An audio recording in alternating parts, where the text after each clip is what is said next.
Satuan Reserse Kriminal Polres PD Aceh membekuk 4 orang komplotan pelaku begal dalam operasi Sikat Selawah di wilayah tersebut. Selain mengamankan pelaku, polisi juga menyita 1 unit sepeda motor hasil begal dan sejumlah sepeda motor hasil curian. Dari 4 tersangka yang digiring dalam konferensi pers di Mapolres PD, 3 diantaranya merupakan komplotan begal dan 1 orang lainnya merupakan tersangka pencurian sepeda motor. Kapolres PD AKBP Zulhir Destrian menyebutkan, pelaku begal yang kerap beroperasi di Kabupaten PD berjumlah 4 orang. 1 diantaranya sudah ditangkap di Aceh Utara dan kini ditahan di Rutan Luk Sukun. Sedangkan 3 lainnya diringkus di Kabupaten PD bersama 1 orang pencuri sepeda motor.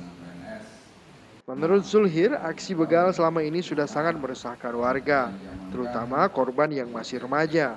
Bahkan saat kejadian di kawasan Kecamatan Pekanbaru, pelaku begal selain merampas sepeda motor korban, juga memukul korban hingga pingsan.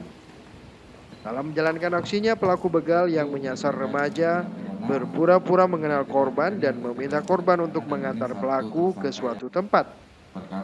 Setelah sampai di tempat sepi, pelaku langsung merampas sepeda motor dan HP korban. Untuk yang begal, ya, curas, ya, ini kan mereka sasarannya anak-anak remaja, ya, anak-anak remaja yang punya kendaraan sepeda motor. Jadi mereka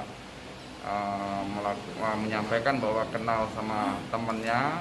Habis itu dia diminta tolong, ya korban ini diminta tolong untuk mengantarkan ke rumah temannya yang mereka kenal ini. Namun tiba-tiba di tengah jalan si anak ini, korban ini dianiaya, dipukulin, terus dirampas sepeda motornya, dibawa dari sepeda motornya.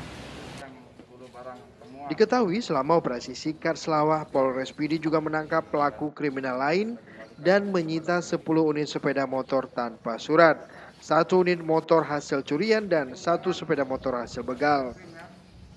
Polisi meminta masyarakat yang kehilangan sepeda motor untuk segera melapor dan membawa surat kendaraan agar bisa mengambil kembali kendaraannya yang hilang. Dari Kabupaten PD, Tim Liputan Aceh Video.